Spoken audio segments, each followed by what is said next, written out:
시편 120편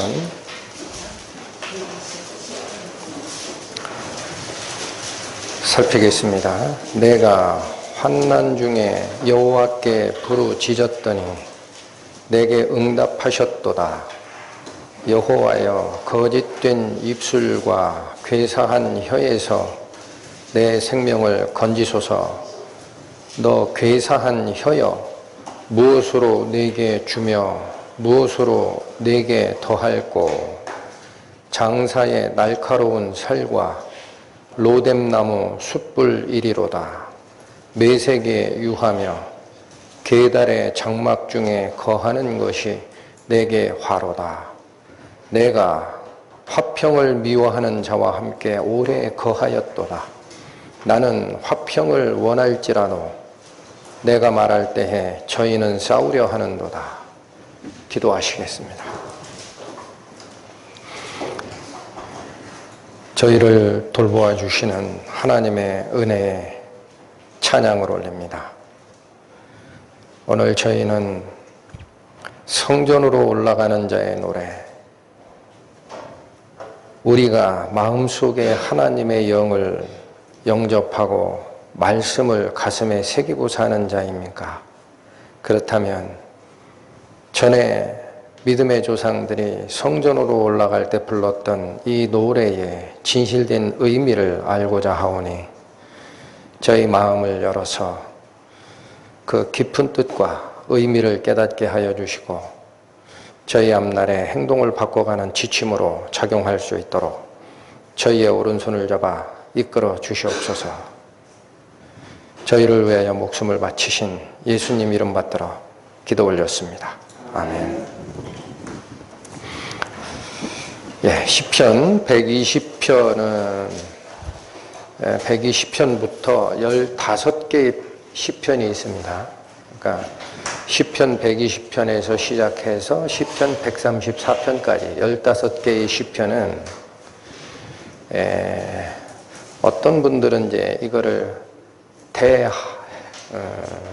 할렘, Great 할렘이라고 표현도 하고 또 성전으로 올라가는 찬송시라고도 하고 순례자의 노래라고 부르기도 합니다. 그래서 이제 120편부터 15개의 시편 중에 첫 번째 시편인 120편은 과거에 바벨론에 포로 잡혀갔던 이스라엘 백성들이 이제는 고국으로 귀환을 하고 성전이 건축됐지 않습니까?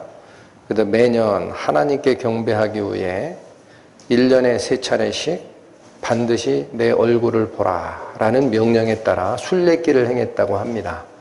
그래서 그때 그들이 가졌던 마음가짐이 제일 먼저 드러난 것이 시편 120편이라고 합니다. 굉장히 짤막하죠. 근데 여기 보면 이제 5절에 메색에 유하며 게달의 장막 중에 거하는 것이 내게 화로다. 이 핵심 구절에 해당이 되는 것 같습니다. 근데 메색과 게달이라는 이 민족이 거명이 되는데 우리는 이제 너무 생소하니까 그 당시에 이 메색과 게달의 장막 중에서 오래 거하였던 집 없는 서름을 당하였던 이스라엘 백성들이 겪었던 이 상황이 그대로 기록이 된 건데 메색과 게달을 좀 아셔야 그 당시 상황을 이해하는 데 도움이 됩니다. 메색은 누구냐면요, 창세기 10장 2절에 가보시면 노아의 세 아들이 있었었죠. 누구입니까? 함, 야벳, 셈. 셈은 황인종의 조상이 되었고, 이게 인류 역사, 인류학을 하고 있던 분들과도 그 용어는 희한하게 맞습니다. 셈족 그러면 그건 황인종이에요. 또 야벳족 그러면 백인종이고, 함족 그러면 흑인종의 조상이 됩니다. 그런데 그 노아의 세 아들 중에 백인의 조상이 됐던 야벳이 있어요. 야벳. 이 야벳의 둘째인가 셋째인가 아들 중에 이름이 누구냐? 메색이라는 자가 나옵니다.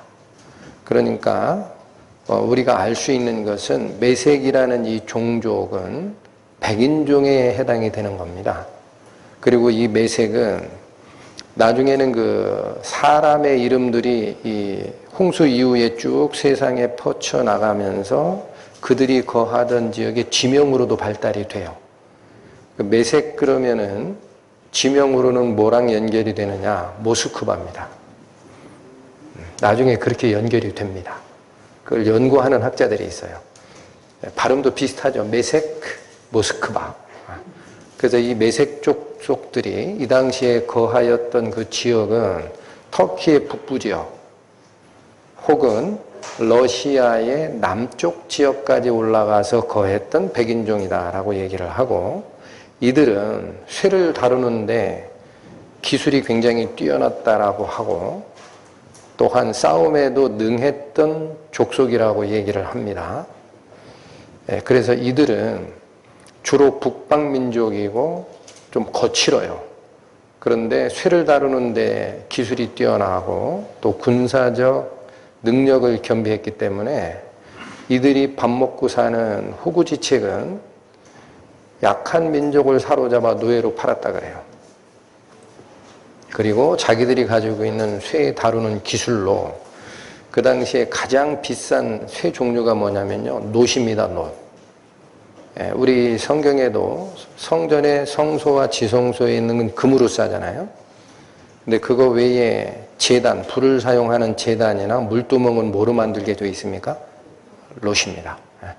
그 당시 철기문화권, 청동기문화권에서 가장 값을 쳐줬던 그런 공산품이라 하면 놋이라고 합니다. 그래서 이 약한 민족을 사로잡아 노예로 팔고 또 놋을 제조해서 그걸 가지고 무역을 했던 족속이라고 성경이 살짝 언급을 합니다.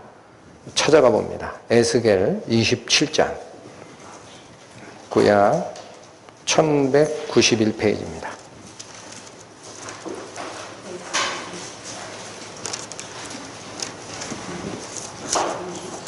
1191페이지 에스겔 27장 3절 참고로 이 에스겔 27장은 이스라엘 바로 위에 있었던 두로라는 왕국, 구약 성경에서는 두로 이렇게 표현이 되는데 신약시대쯤 넘어오면 거기가 뭐냐면 페니키아 왕국입니다. 페니키아 왕국. 베니게라고 하죠. 그 지역의 상권, 지중해 전체의 상권을 쥐고 흔들었던 나라, 두로, 페니키아, 나중에 로마에 멸망이 됩니다. 그 두로에 대한 무역에 의한 축제를 했던 두로에 대한 설명을 하다가 나오는 얘기입니다. 3절 보십시오. 너는 두로를 향하여 이르기를 바다 어귀에 거하여 여러 섬 백성과 통상하는 자여 주 여호와의 말씀에 두로야 내가 말하기를 나는 온전히 아름답다 하였도다. 그 당시에 굉장한 상권을 쥐고 있었던 제국이었습니다. 그 얘기를 시작하다가 13절 야완과 두발과 메색은, 여기 메색 나오죠. 야완과 두발과 메색이 제 기억에는 이게 다 야벳 족속입니다. 백인종에 해당이 됩니다. 야완과 두발과 메색은 네 장사가 되었으며, 여기 장사는 장사꾼이 됐다라는 거예요. merchant, 장사가 되었으며 사람과 놋그릇을 가지고 내 상품을 무역하였도다.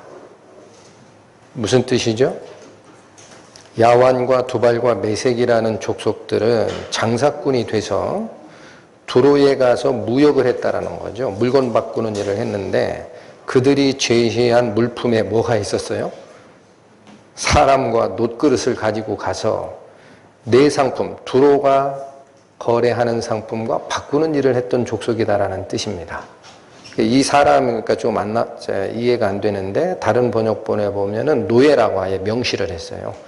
그러니까 이 메색 족속들은 북방민족이었고 백인종이었고 쇠를 다루는데 기술이 뛰어나고 전쟁에 능한 족속이라 약한 민족들을 사로잡아 이 두로 지역 같은 데다가 노예로 팔아넘기기도 하고 놋그릇을 제조해서 비싼 값에 무역했던 족속이다. 드러나는 거죠. 그리고 이들은 우리가 잘 알고 있습니다. 마지막 전쟁을 기록하는 에스겔서에 보면은 이 메색은 곡과 마곡과 메색 그 대장이 곡이 됩니다. 해서 마지막 전쟁에 하나님이 불러내어 하나님의 대적자로서 전부 멸하는 전쟁이 기록되어 있습니다. 거기도 메색이 나옵니다. 잠깐 보실까요? 에스겔 38장.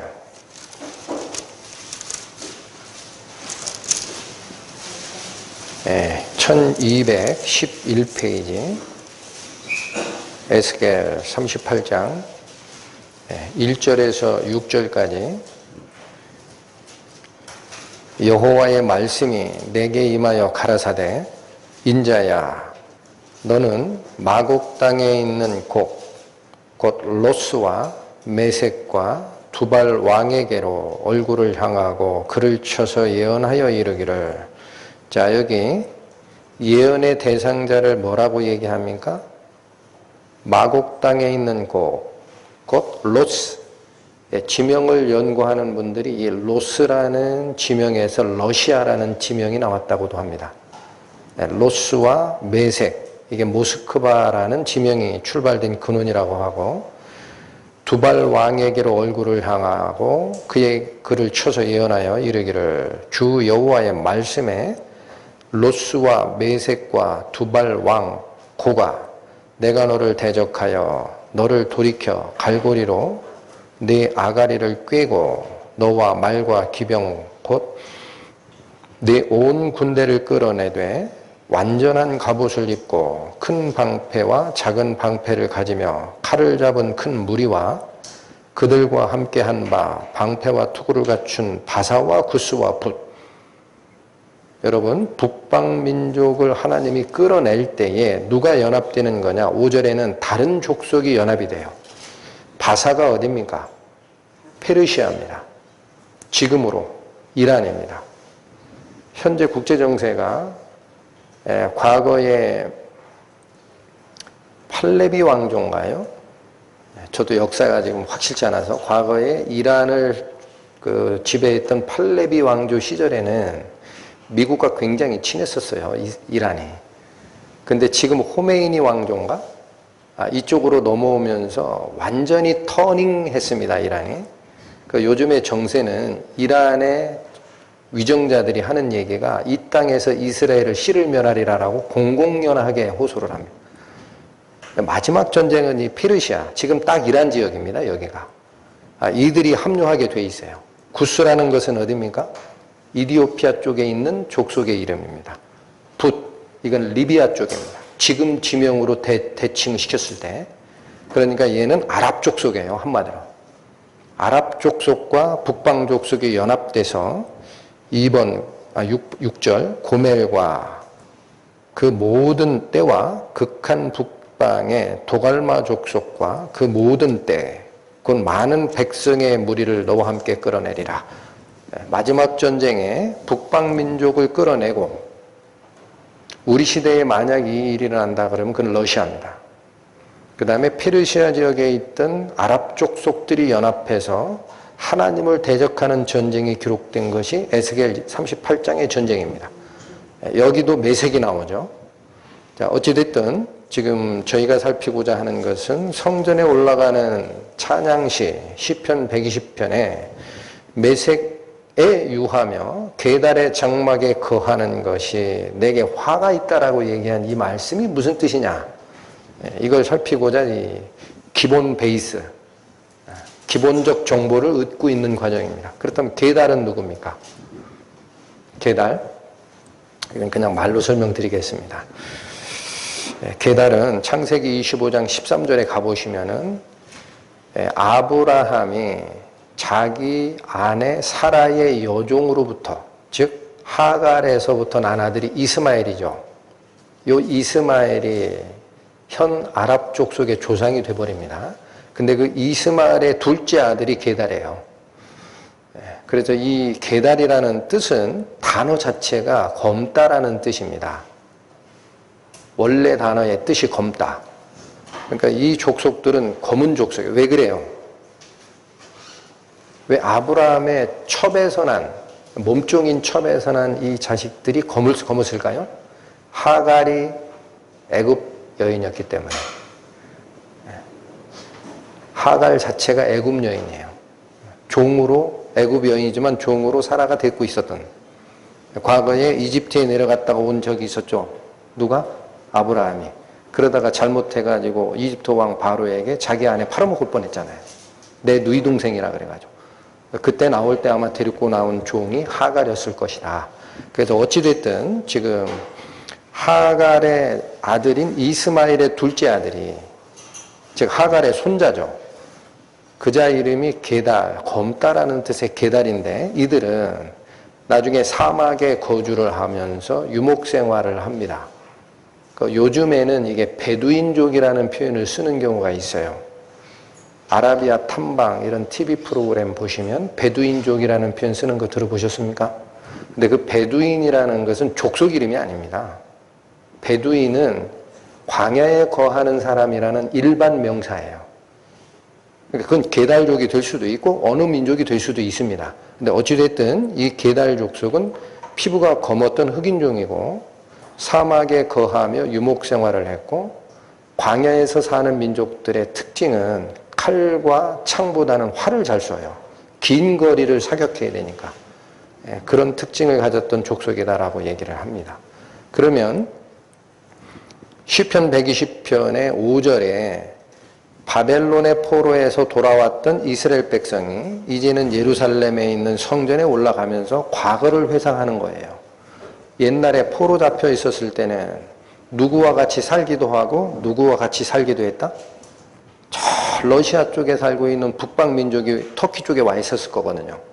그 백인족, 거친 족속, 그들의 밑에서 살기도 하고, 또 게달족은 누구예요? 아라비아 사막 쪽에서 살던 유목민족, 흑인종과도 같이 섞여서 살았다라는 뜻이다라는 뜻입니다.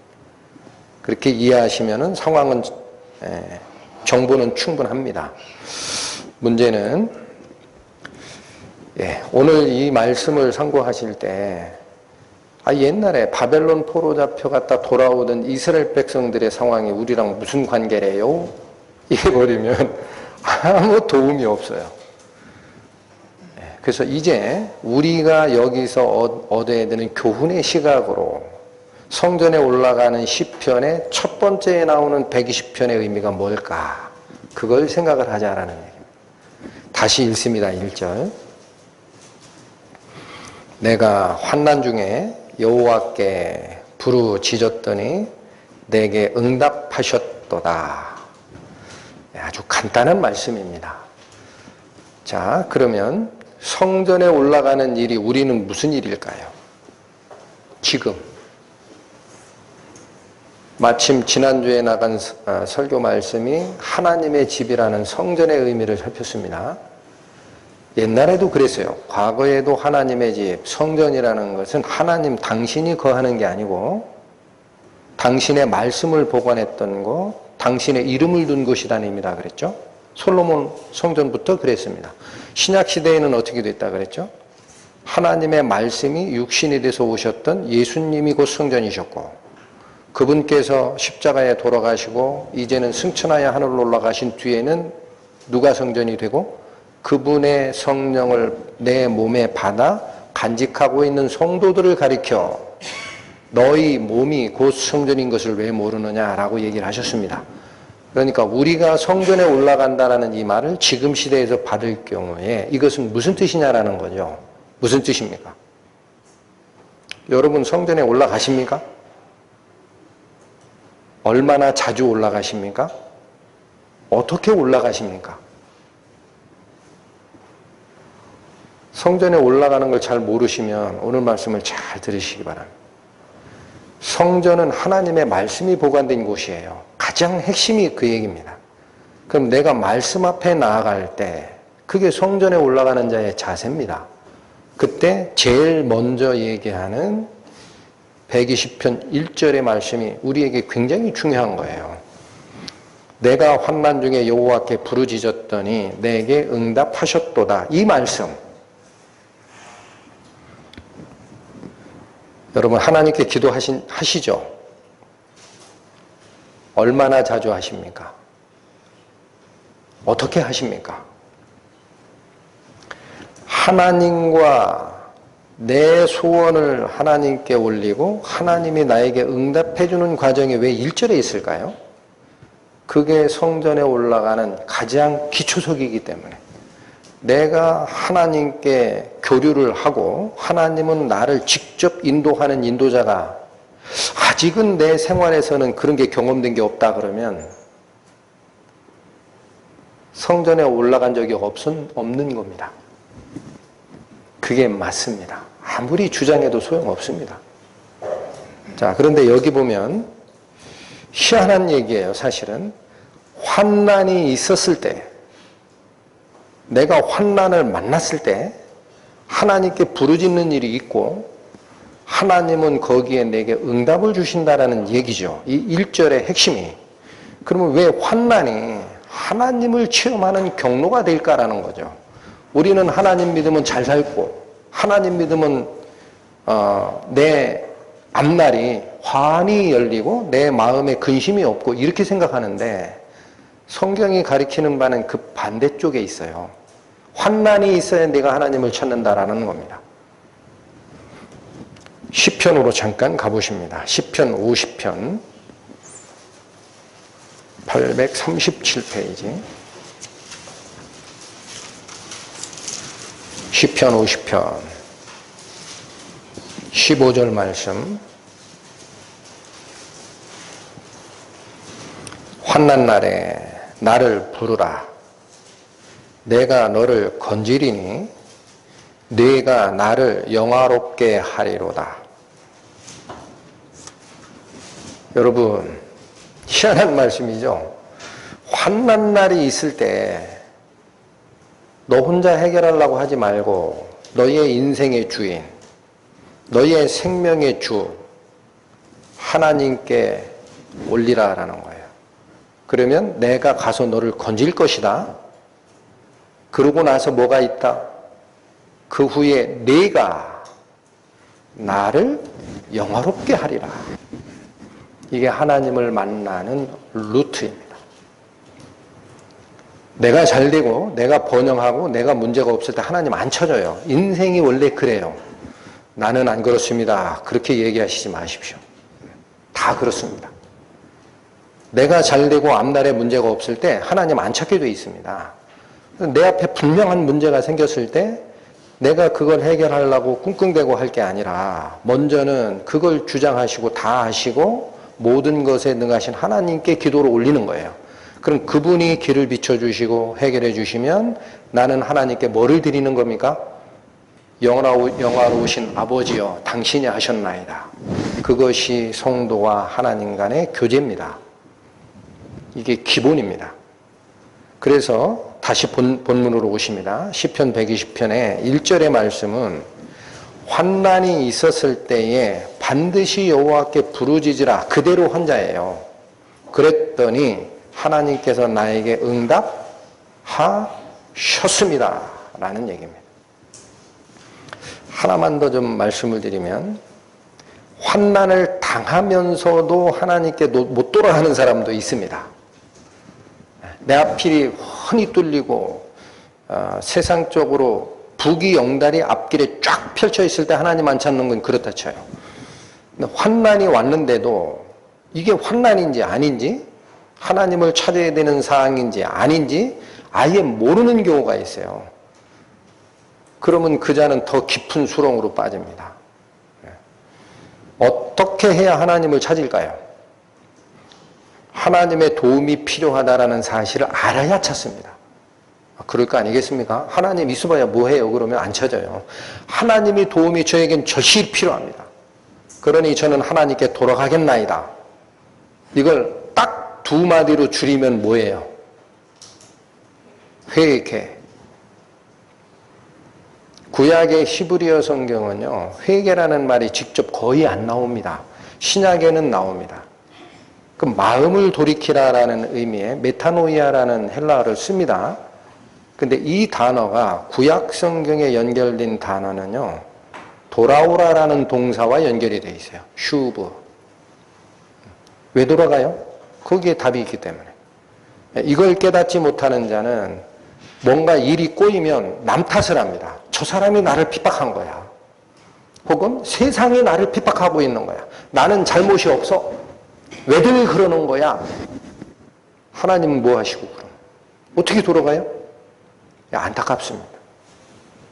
구원받은 성도들의 길에 개인적인 얘기가 됐든 모임 전체적 얘기가 됐든 이건 이상하다라는 사인이 올 때가 있어요. 분명한 뭔가 문제가 터져요.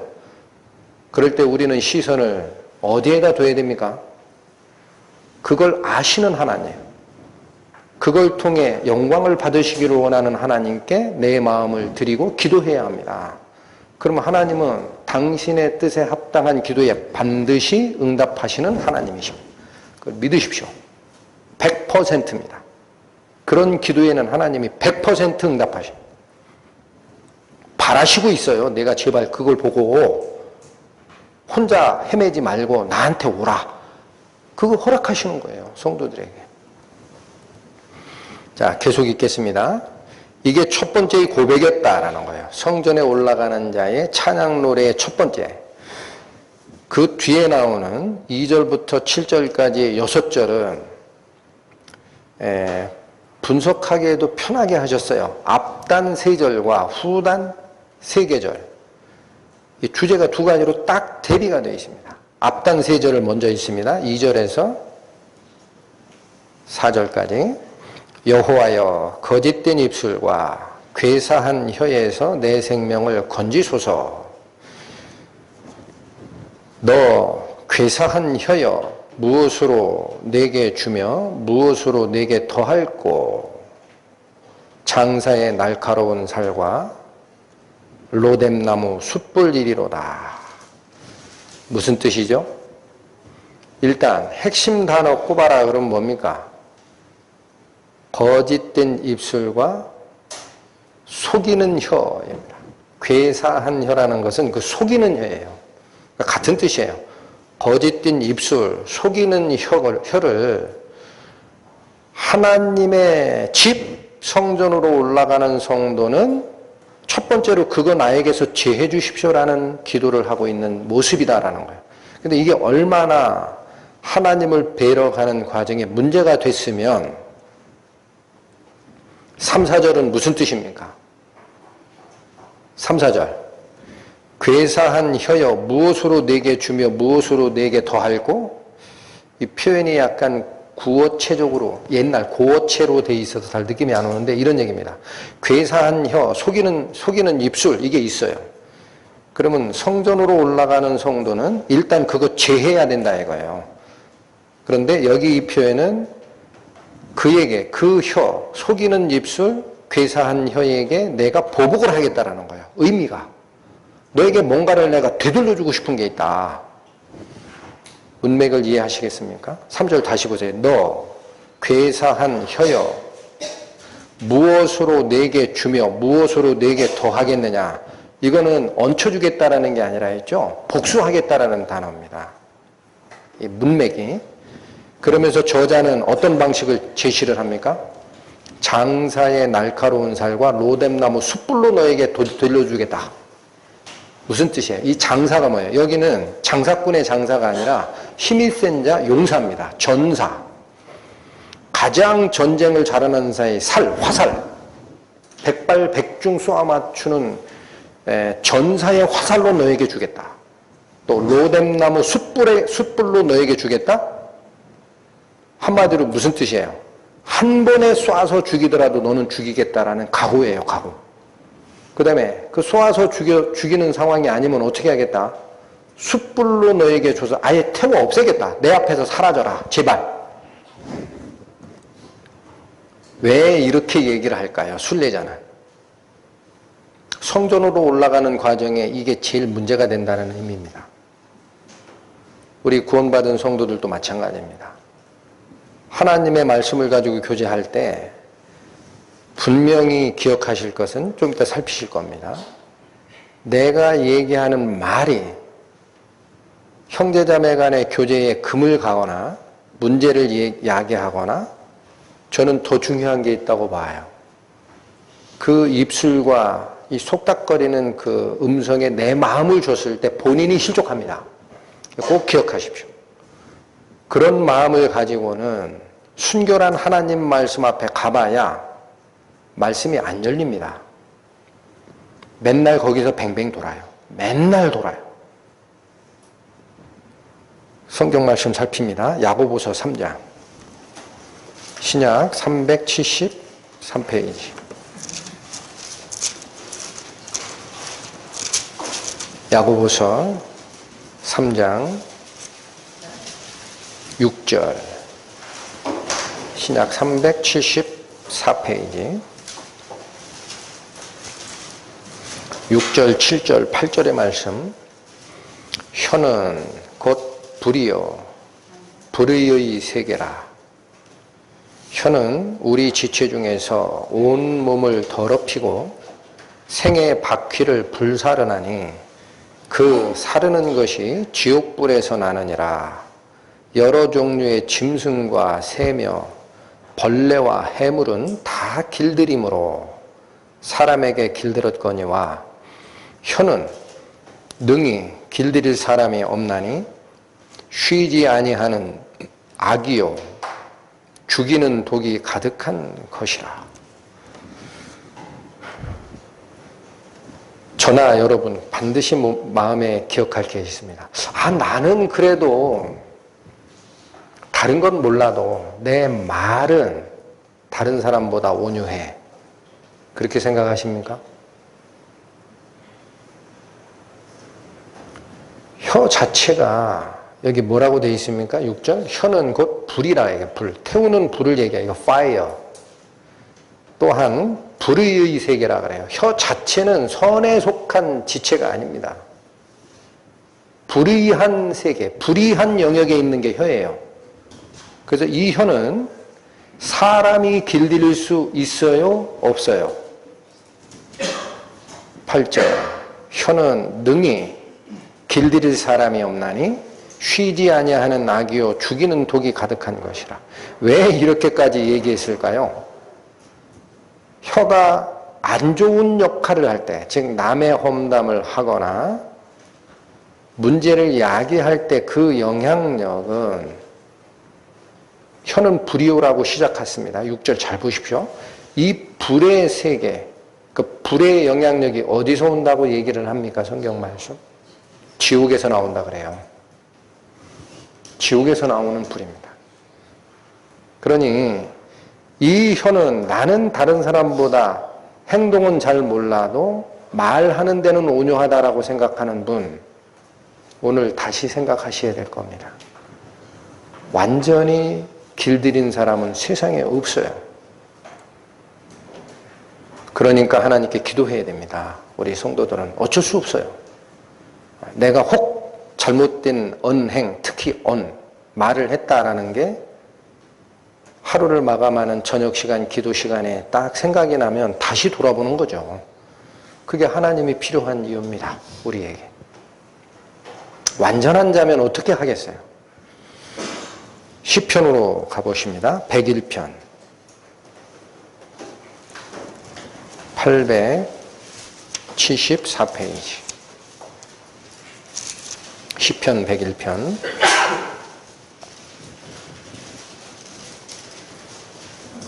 이 부분은 특히나 이제 구원받고 하나님 말씀 앞에 교제를 하는 우리 성도들에게는 저는 굉장히 중요하다고 보는 말씀입니다. 시편 101편 5절 보십시오.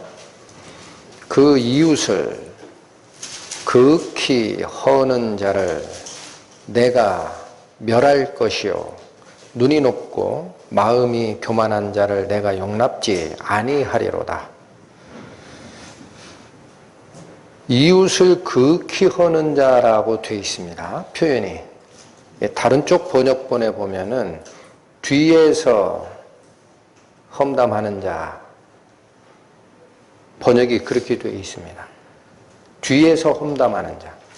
그러니까 이거는 우리 성도들이 교제를 하거나 모여서 어떤 걸 의논을 할 때에도 있죠.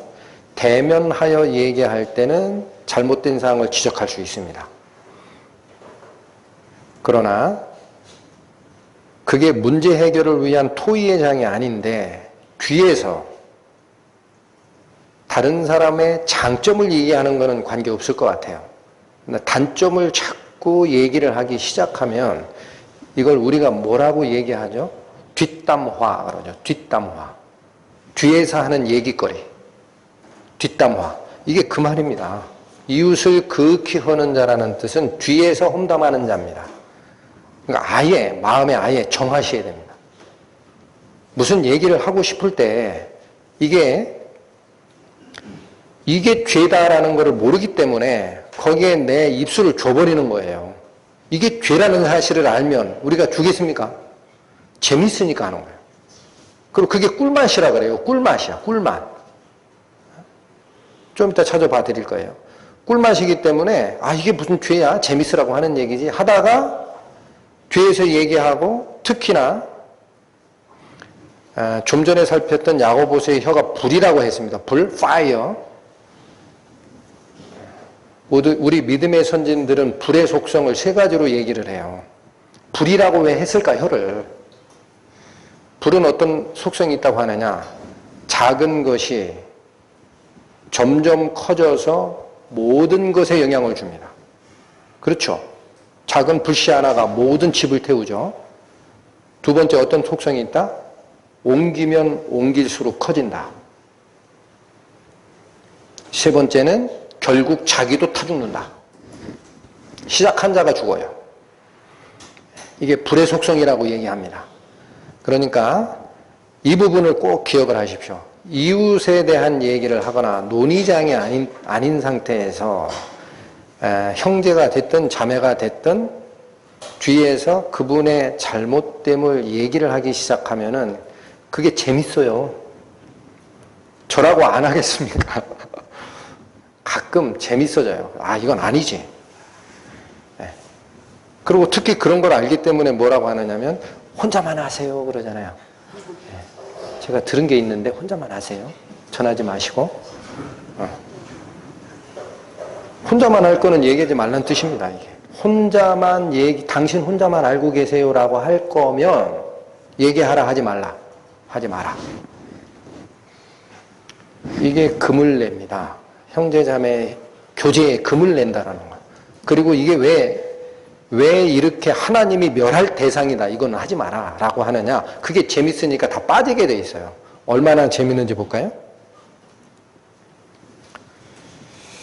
잠언 18장 갑니다. 929페이지.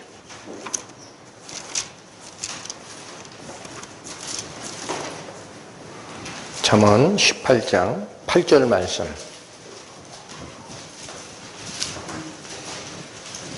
남의 말하기를 좋아하는 자의 말은 별식과 같아서 뱃속 깊은 데로 내려가느니라. 굉장히 달아요. 재밌고. 그러니까 말씀하는 분도 잘 모르고 하고 듣는 사람도 그건 아니에요. 그건 성경 말씀에 맞지 않는데 가능하면 얘기 안 하셨으면 이렇게 하면은 죄지가 될 텐데 재밌다. 재밌다 하는 거예요. 그러니까 이 부분이 굉장히 조심할 부분이고 저는 바로 밑에 있는 9절 말씀까지 같이 보시면 은혜가 있다고 생각이 됩니다. 9절 뭐라고 되어 있습니까? 자기의 일을 게을리하는 자는 패가하는 자의 형제니라. 그러니까 이 둘을 놓고 보면 이런 뜻에 해당이 될 것 같아요. 남의 뒷담화하기 좋아하고 하는 분들의 속성이 뭐냐면요. 실제로 본인이 해야 할 일에 대해서는 완전히 그렇다라는 건 아닙니다. 남의 뒷담화하기 좋아하고 하는 분들 어떤 일이 맡겨졌을 때는 실행력은 떨어져요. 대부분 그렇다라고 합니다. 근데 이 일을 열심히 하는 자는 말없이 일하시는 분들이 있어요. 말수는 적은데 본인에게 맡겨진 일 열심히 하시는 분들, 이분들은 말수가 적고 남의 말 뒷담화하는 거 별로 싫어합니다. 왜 이거를 앞뒤 구절에 갖다 놨을까?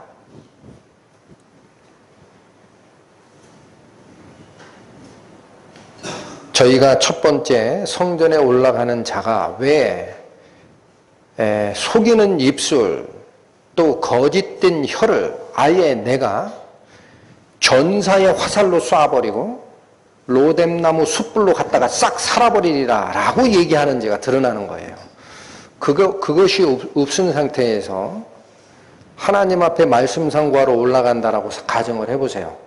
하나님이 말씀을 열어주실까요? 야 잠깐, 너 있지? 너 마음속에 있는 그거 먼저 버리고 와야 나랑 대화가 되거든? 하실까요? 하나님은 거룩하신 분입니다. 나의 잘못을 고하고 구해주소서라고 올라가는 자리에 다른 사람 잘못했어요 라고 얘기하는 마음을 가지고 있으면 하나님이 이 기도를 들으실까? 그래서 첫 세 구절이 시편 120편 첫 번째 고백 이후 세 구절이 거짓말하는 입술, 속이는 혀를 내가 죽여버리리라 라는 뜻입니다. 성경 말씀이 점잖하게 되어 있는 거예요. 화살로 죽일 수 없는 것 같으면 내가 불로 태워서라도 없애겠다라는 의지입니다. 이 시편 기자의 의지입니다. 다시 가보시죠. 본문 시편 120편 말씀. 자, 다시 구조를 보시면 120편 1절은 하나님의 말씀을 상고하러 올라가는 순례자의 기본적 베이스, 기초적 진리를 설명한 것이라면 2절, 3절, 4절 세 개의 절은 거짓된 혀와 속이는 입술, 남을 비방하는 그 태도 다 버리고 하나님께 가야 됩니다라는 고백입니다. 뒤에 있는 세 구절 마저 살핍니다. 5절부터 7절까지. 매색이 유하며 계달의 장막 중에 거하는 것이 내게 화로다. 내가 화평을 미워하는 자와 함께 오래 거하였도다. 나는 화평을 원할지라도 내가 말할 때 저희는 싸우려 하는도다. 표면적인 상황 설명은 제가 메색과 게달이 당시 하나님의 백성이지만 이방 족속에게 노예로 팔려갔던 바벨론 포로 시대의 의미다라는 말씀을 드렸습니다. 그러나 지금 시대를 살고 있는 우리가 성전으로 올라가는 순례자의 마음으로 하나님 말씀 앞에 설 때에 이 말은 무슨 뜻일까? 이들은 계속적으로 싸움을 거는 자라고 합니다. 7절 말씀 놓치지 마십시오. 나는 화평을 원하나 내가 뭔가 말할 때 저는 항상 나와 싸우고자 덤비는 자가 있어요. 영적으로 저는 봤습니다.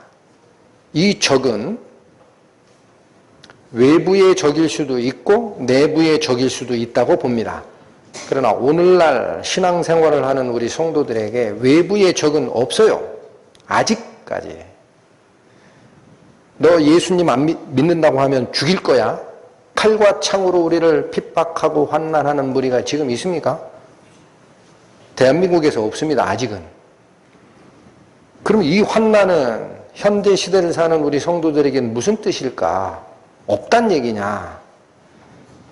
더 중요한 싸움이 내 속에 있습니다. 내 속에.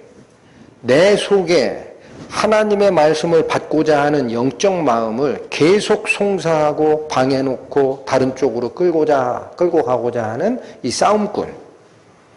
이게 바로 메색과 게달의 생각입니다. 세상 사람들의 생각이고 북방에 놓든 사막에 놓든 자체적으로 살아가고자 생존 본능이 있는 그 이방 족속, 세상 사람들의 생존 방식이 아직 내 속에 있다면 하나님의 도움이 왜 필요해요? 그대로 살면 되지. 그 싸움이 내 속에 있느냐라는 겁니다. 신약 성경에 이 싸움을 거는 자에 대한 말이 있습니다. 야고보서로 갑니다. 야고보서 4장 374페이지입니다.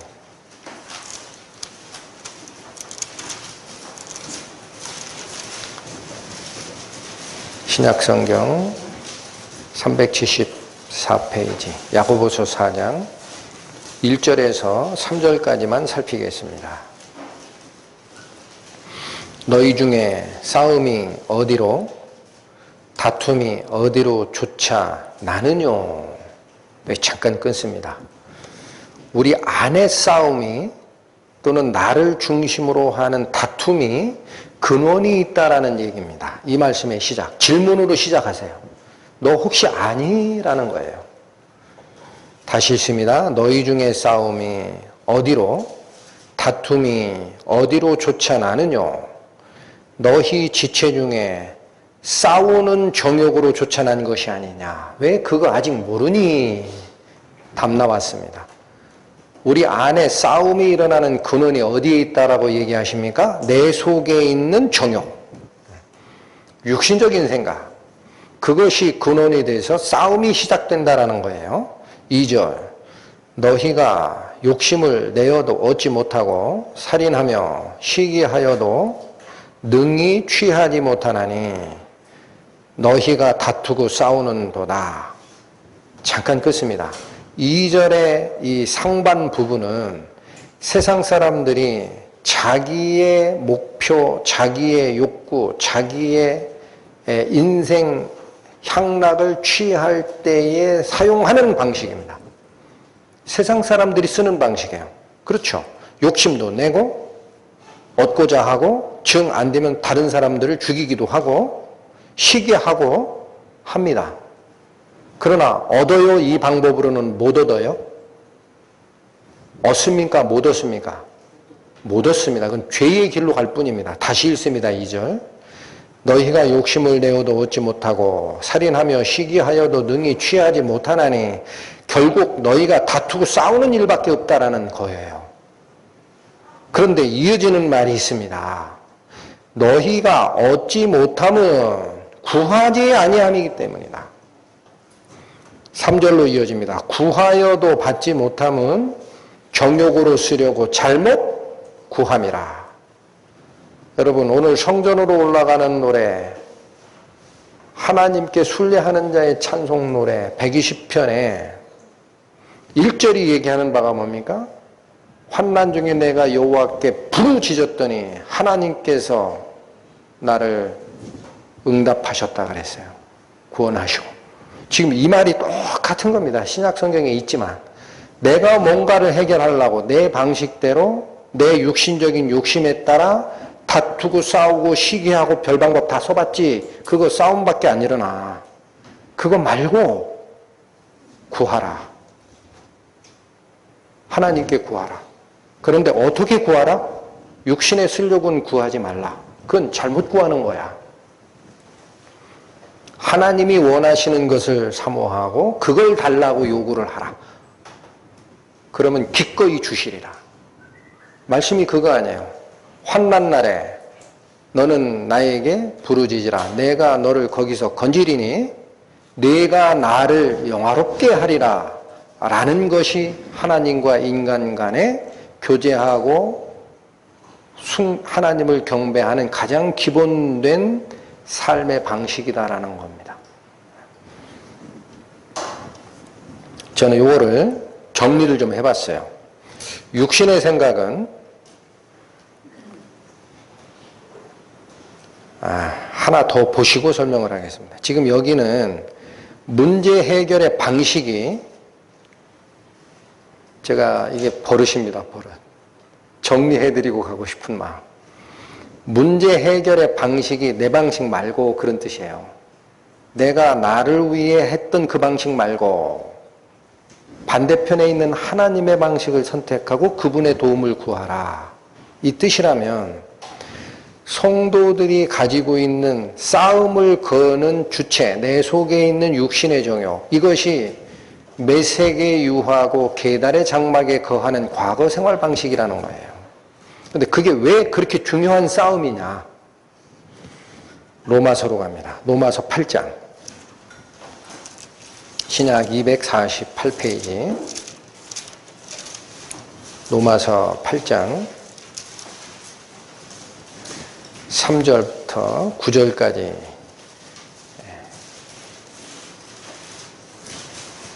248페이지 찾으셨으면 8장 3절에서 9절 살피겠습니다. 율법이 육신으로 말미암아 연약하여 할 수 없는 그것을 하나님은 하시나니 곧 죄를 인하여 자기 아들을 죄 있는 육신의 모양으로 보내어 육신의 죄를 정하사.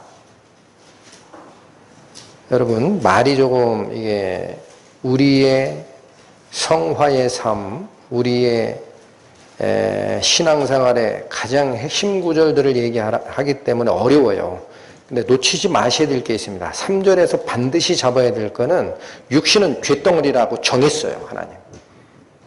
거기선 길이 없다. 마지막 말씀이 그 말이에요. 육신의 죄를 정했습니다. 이어집니다. 4절, 육신을 좇지 않고 그 영을 좇아 행하는 우리에게. 뒤에부터 잘 읽으십시오. 율법의 요구를 이루어지게 하려 하심이라. 여러분, 은혜와 율법은 다른 거 아닙니까? 은혜와 율법은 다른 거죠. 맞죠?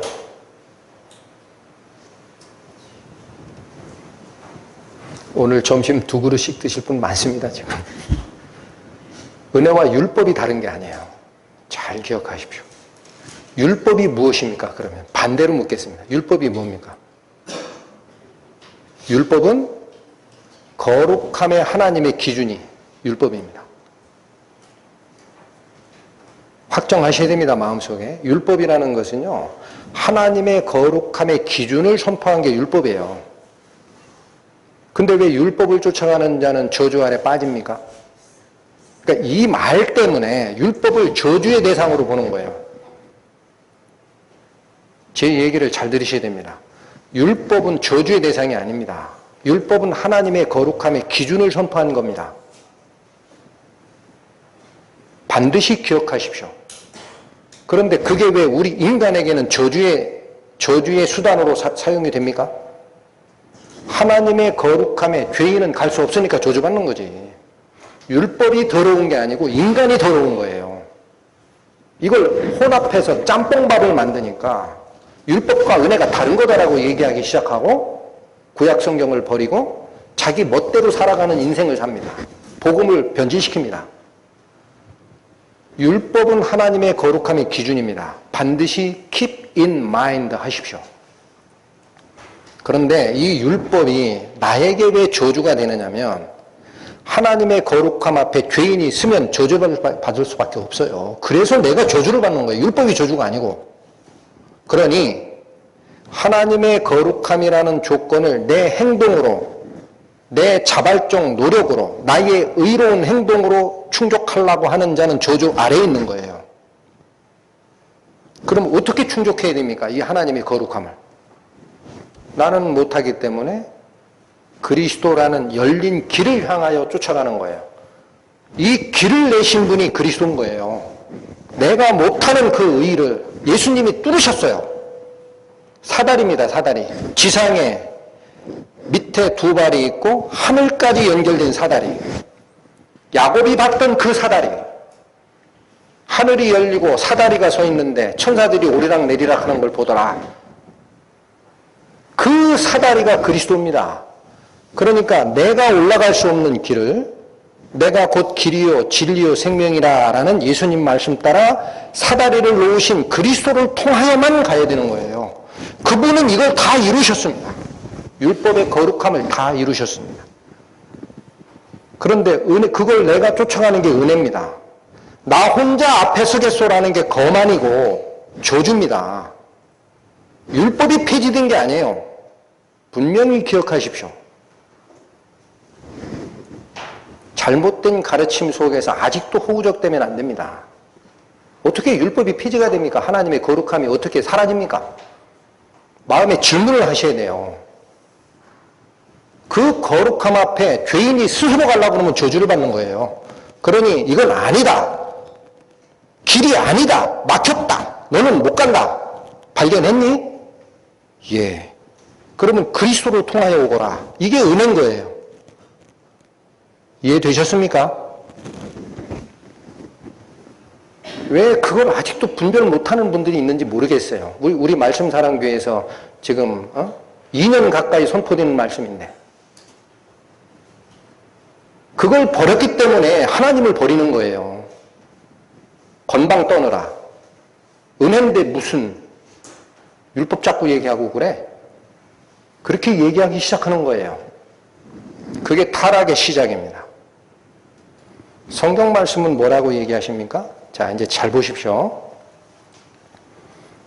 8장 지금 3절 보셨죠? 자, 4절. 육신을 좇지 않고 무엇을 조차 행하는 우리에게 그 영. 여러분, 그 영이라고 한 그라는 거는 정관사 더입니다. 영어로. 이게 무슨 뜻이냐를 잘 보셔야 됩니다. 그 영, 정관사가 붙은 더는요, 우리도 영이 있지만 영적 존재가 많아요. 그 중에 딱 유일한 영을 지칭할 때 그 영, the spirit이라고 씁니다. 그 영이라는 정관사가 붙은 영은 대부분 누구냐? 하나님의 영, 성령입니다. 그래서 이 부분, 그 영이라는 것을 성령이라고 번역한 다른 번역본들이 많아요. 그게 맞는 거예요. 그러니까 이 말은 육신을 좇지 않고 뭐를 쫓아가는 자? 하나님의 성령을 쫓는 자는 그렇게 행하게 하여 우리에게 무엇의 요구를 이루어지게 하려 함이라? 율법의 요구를 이루어지게 하려 함이라. 이 말이 무슨 뜻입니까? 하나님의 성령을 받은 성도들이 마음속에 성령의 인도함을 따르게 되면 육신의 일은 성령의 일과 적이 된다 그랬어요. 같이 못 있습니다. 이게 원리입니다. 원리. 갈라디아에서 얘기는 원리. 네?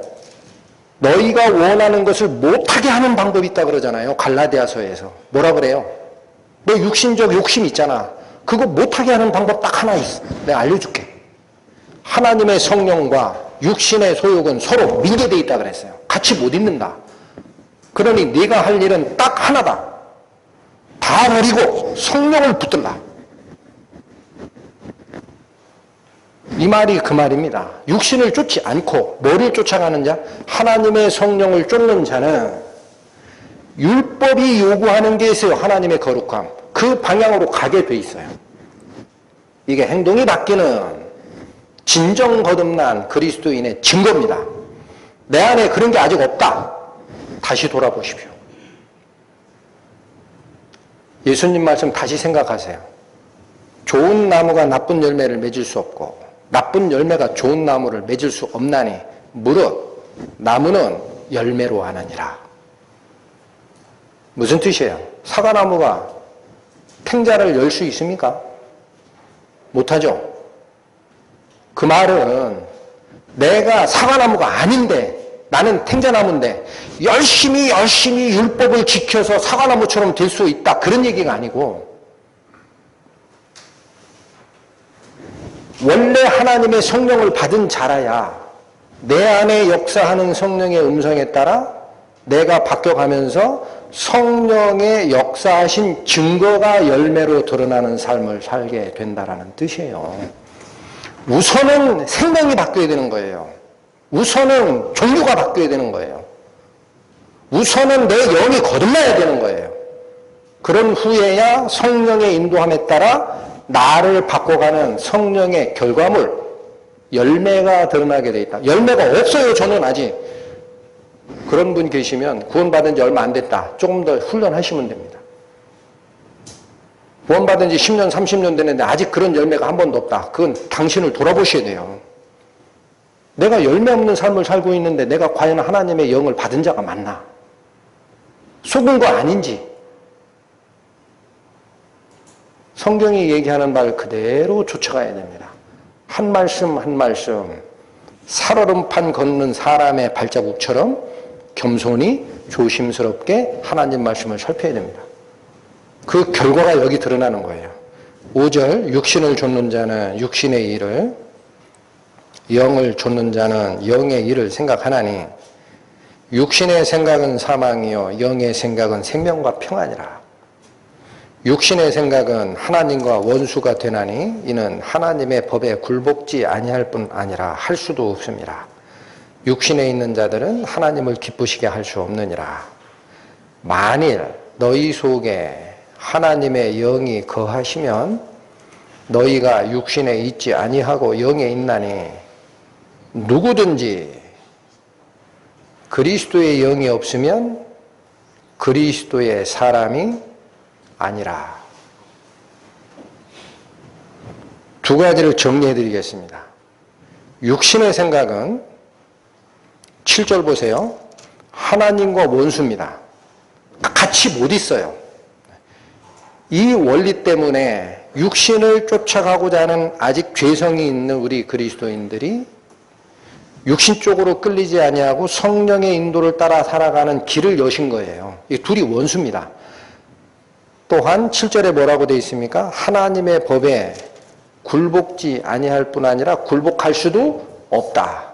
그 말은 구원받았다고 하는 그리스도인도 해당이 됩니다. 하나님의 성령을 받았다고 하는 그리스도인이지만 하나님의 성령과 그 교통하심을 통해 기도하고 응답받고 하는 경험이 없으면 육신적인 소욕에만 딱 매여 있는 자입니다. 그렇게 되면 육신적인 일에만 관심을 쏟게 되어 있고 하나님의 법은 이해를 못해요. 경험한 적이 없으니까. 구원받는 얘기를 하는 게 아니에요, 지금. 구원받은 후에 성령이 이끄시는 부분이 있어요. 그거 경험한 적이 없어요. 그러니까 옛날 방식대로 사는 거예요. 매세계 유하고 계달의 장막에 같이 오래 사는 거예요, 오래. 그게 자기에게 화가 되는지도 모르고. 자, 하나님의 원수가 되고 하나님의 법에 굴복지도 못하고 8절에 뭐까지 나와요? 육신에 있는 자는 하나님을 기쁘게 할 수도 없어요. 이 말은 하나님과 교제가 안 된다라는 겁니다. 하나님과 기쁨을 같이 한다라는 말은 하나님 자신이 기쁨으로 넘치는 분입니다. 그 교제가 있다라는 얘기예요. 교제가 있는 자는 하나님의 기쁨이 나에게 오게 돼 있어요. 그걸 항상 경험합니다. 그게 없는 자예요. 육신을 쫓으면 이런 세 가지 현상이 일어나요. 정리하십니다. 육신의 생각은 하나님과 원래 원수입니다. 반대편에 있어요.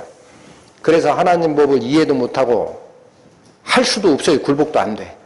결국 하나님과 교제가 일어나지 못하는 쪽이 그쪽이에요. 이제 영의 생각을 살핍니다. 3절 보세요. 율법이 육신으로 말미암아 연약하여 할 수 없는 그것을 하나님은 하시나니. 무슨 말입니까? 한마디로 그러니까 성령을 쫓아가는 영의 생각은 그것 자체가 하나님의 능력입니다. 완전히 바뀌어요, 이제. 영의 생각은 하나님은 하시나니 그랬어요. 하나님이 하세요, 못해요? 하시나니. 하나님의 능력이 그 속에 있다. 4절 가보시면 율법의 요구를 완성하는 역할을 합니다. 이 성령이. 보십시오. 육신을 좇지 아니하고 그 영을 좇아 행하는 우리에게 뭐를 하게 하려고? 율법의 요구를 이루어지게 하심으로 그리스도의 영을 우리에게 심는 거예요. 하나님의 능력이 되시고 율법의 요구를 완성케 하는 통로가 되시고 제일 중요한 것 9절 구원받은 자는 반드시 그 증거를 가지고 있게 됩니다. 그리스도의 영이 없으면 구원받은 게 아니니라. 이해하시겠습니까? 그리스도의 영이 내 속에 없으면 너는 그리스도의 사람이 아니야. 그러니 백날 교회 다니고 성경 읽고 제자훈련 참여하고 연보하고 저기 아프리카, 인도 그런 지역에 평생을 가서 봉사하고 가난구제하죠. 그게 나를 구원할 수 있습니까? 그 자의 속에는 그리스도의 영이 없다면 구원할 수 있어요? 길이 없어요. 그리스도 외에는 길이 없어요. 나 외에는 길이 없다. 그러니까 그런 일을 많이 했던 자가 마태복음 3상보훈에 예수님의 마지막 경고의 말씀에 나오잖아요. 그날에 많은 자들이 나에게 와서 이르기를 주여 내가 주의 이름으로 선지자 노릇하고 평생 목회자의 일을 한 사람이에요. 주의 이름으로 귀신도 쫓아내고 영적 싸움에서 내가 경험이 있다. 예수님 이름으로 명하느니 귀신아 나가라 했더니 나가더라. 그러면 나는 예수님의 영에 쓰임을 받은 자 아닙니까? 그런데 내가 어떻게 주님의 자녀가 아닙니까? 증거 들이대는 자예요. 세 번째, 너무 잡다해요. 방언, 병 고치는 거, 예언의 은사 다. 기타 많은 권능을 행치하나이까 하리니 그날에 내가 저희에게 밝히 말하되 내가 너를 도무지 알지 못하니 나를 떠나라. 그 선언이 마지막에 내려지기 전에 이 증거가 내 속에 있는지 하나님 말씀을 무시하지 말고 들어야 됩니다. 그게 없는 자는 세상이 두 쪽이 나도 하나님의 자녀 아니에요. 얘기하시잖아요. 그리스도의 영이 너희 안에 없느냐? 그런 경험 없어? 하나님의 영으로 인도함을 받는 그들이 곧 하나님의 자녀라 그러잖아요. 양자의 영을 주셨다. 내가 너를 죄인이지만 하나님의 아들이라는 족보에 양자 입적을 할 때는 증거물로 내 속에 양자의 영을 준다 그래요. 성경이. 그게 성령을 나누어 받은 자입니다. 그게 교제입니다.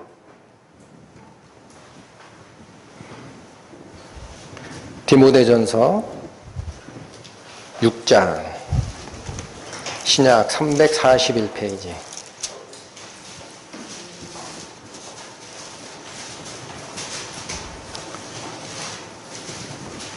10절에서 14절까지 말씀.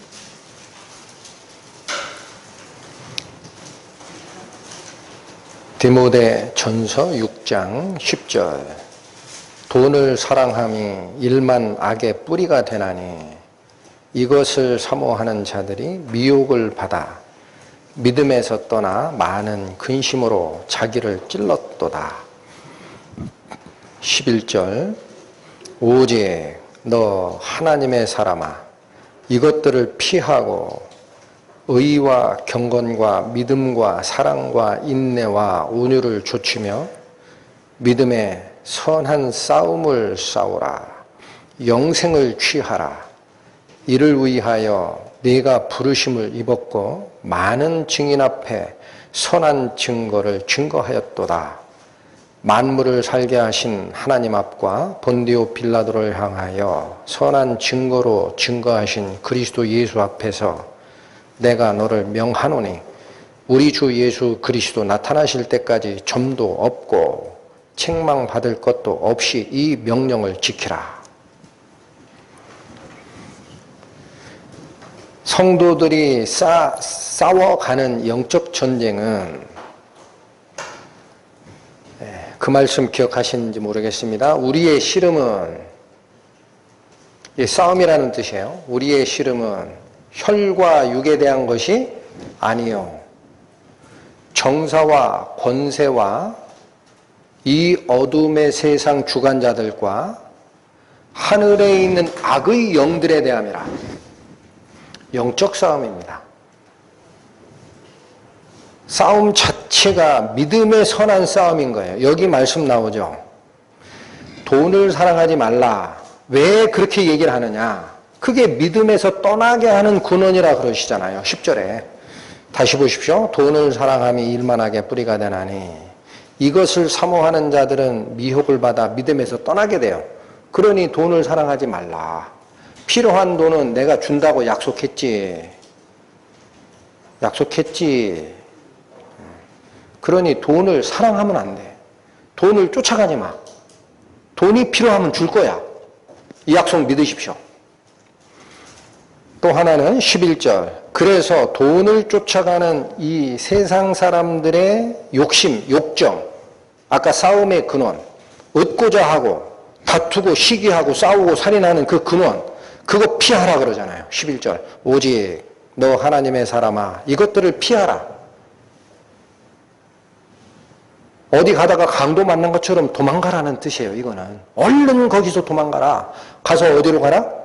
의와 경건과 믿음과 사랑과 인내와 온유를 쫓고 믿음의 선한 싸움을 싸우라. 이게 내가 해야 할 싸움이다. 돈을 추구하려고 싸우지를 말고 내 속에 있는 믿음이 하나님께 어떻게 경건하게 지는지, 그게 그 성령의 은사가 나를 어떻게 바꿔가시는지, 그 비밀은 어떠한지, 그걸 위해 내가 버려야 할 속된 것, 거짓된 것, 세상의 욕심이 무엇인지 구분하는 싸움이 영적 싸움이 되어야 합니다. 그게 성전에 올라가는 자의 노래에 처음에 고백이 나오고 거짓된 혀와 입술을 버리라 세 구절, 매색에 유하고 계달의 장막에 거하는 것이 내가 화인 줄 알아야 되는 거예요. 그 중에 내가 오래 거하였도다 그러잖아요. 나는 화평을 원하나 내가 그들에게 말하니 그들은 싸움밖에 나한테 걸어오는 게 없더라. 왜 그 다투는 이 욕정, 하나님을 향하는 영의 음성에 반대되는 육신의 음성, 이걸 이 속에 같이 두고 내가 아직 동거하려 하느냐. 이제는 매색에 거하는 것을 단절하고 계달의 장막에 오래 거했던 과거의 습관을 떨쳐버리고 성전으로 올라가는 자의 마음은 하나님을 향하여야 하지 않느냐. 이 말씀이 저에게 주는 교훈이 컸습니다. 저희 말씀사랑교회가 하나님의 필요를 충족하시는 이 하나님이 엄청 저는 고맙고 감사해요. 그래서 이 장소 옮긴 후에 도대체 성전이 무엇인지, 하나님 말씀을 내 영 속에 받아들인 그리스도인이고 성전인데 어떻게 성전에 올라가야 되는지 하나님께 기도하고 하다가 시편 120편이 들어왔어요. 같이 상고하고 싶었습니다. 마치겠습니다. 하나님 감사합니다.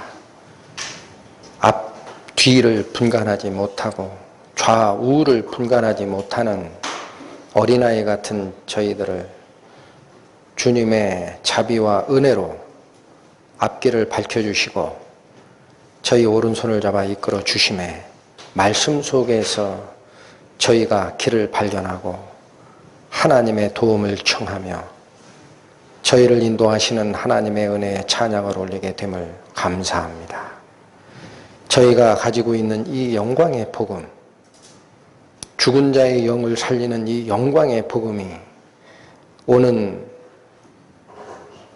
이번 주 목요일, 금요일부터 성경 강연회로 준비가 됩니다. 이곳에 하나님께서 같이 하셔주시고 역사하셔서 진정 거듭나는 은혜의 역사, 하나님의 영광에 자기의 속된 것을 버리고 돌아오는 회개의 역사가 강하게 일어나게 인도하여 주옵소서. 예수님 이름 받들어 감사기도 올렸습니다. 아멘.